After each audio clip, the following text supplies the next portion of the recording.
On one side of the retail floor, a worker is sweating through their shirt trying to drag a pallet of cement.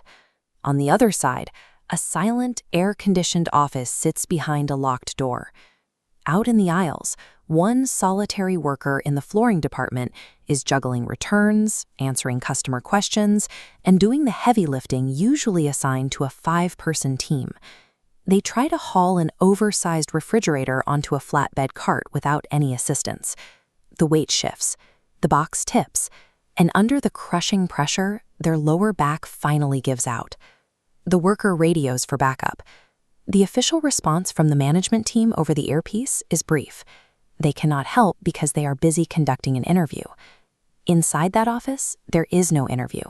The management team is sitting around a conference table eating catered cake. A severe injury on the retail floor is a symptom of a much deeper corporate collapse. This is the exact kind of architectural breakdown that a Salesforce business analyst is trained to investigate. The physical destruction of a worker's body is the ultimate tragic trailing indicator of a completely failed corporate system. Our first forensic tool is the V2MOM. Created by Salesforce founder Mark Benioff, V2MOM is a framework that stands for vision, values, methods, obstacles, and measures, designed to bring absolute clarity to corporate goals. It started as a simple, transparent compass, initially scrawled on the back of an envelope to keep every single employee aligned and united in their daily work. Look at this framework as applied to our retail store. The theoretical corporate vision is to provide world-class customer service, but the actual method executed by local management starves the floor of labor to hit KPI bonuses. Because of this misalignment, obstacles mutate. We aren't dealing with a supply chain delay. The obstacle is now physical human harm. When corporate methods secretly contradict the stated vision, the management framework ceases to be a compass and becomes a weapon against the staff. We can pinpoint the exact point of failure using Universal Process Notation, or UPN, and a RACI matrix.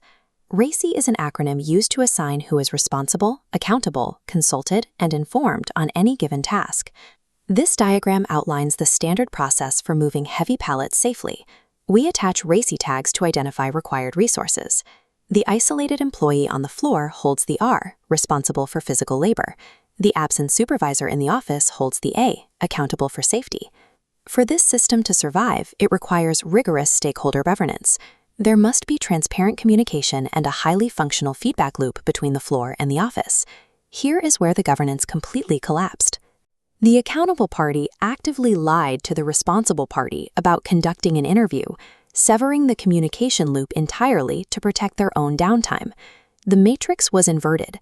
Accountability hid in the dark, and responsibility absorbed all the physical damage out in the light. The autopsy reveals the core dysfunction of modern retail.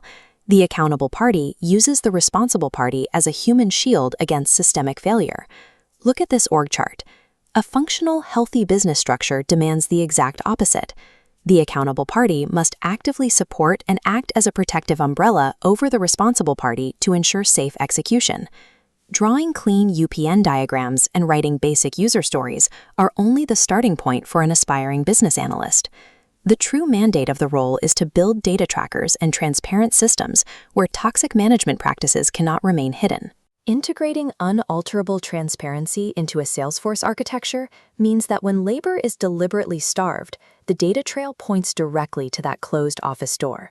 A business analyst engineers systemic accountability so that the very architecture of the company protects the people forced to run it.